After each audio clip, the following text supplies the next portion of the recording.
Syazwani, terangkan kalau ada isteri yang ramai.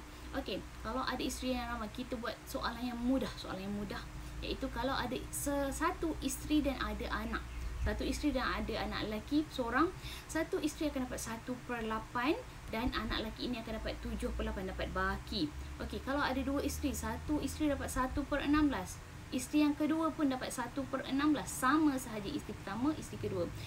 Kalau ada 3 isteri, isteri pertama dapat 1/24, isteri kedua dapat 1/24, isteri ketiga pun dapat 1/24. Kalau ada 4 isteri, maka isteri pertama dapat 8,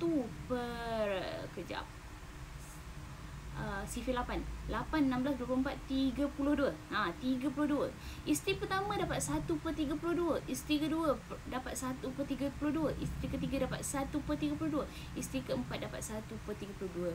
Jarang-jarang sangat kes yang ada 4 isteri ini, tetapi ada.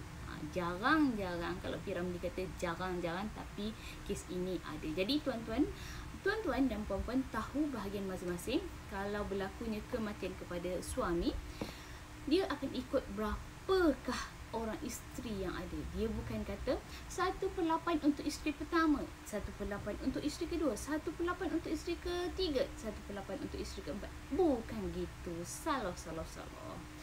Itu bukanlah jalan kira di dalam faraid untuk isteri yang ramai. Isteri yang berpoligami, isteri yang ramai, dia kena bahagikan. Di dalam Al-Quran telah ditetapkan dalam surah An-Nisa dalam surah An-Nisa ayat ke-12, satu isteri dapat 1/8, dan bila ramai isteri itu akan dibahagi-bahagikan. Sebab dalam Al-Quran telah dinyatakan isteri ataupun isteri kamu. Boleh tengok terjemahan di dalam Al-Quran.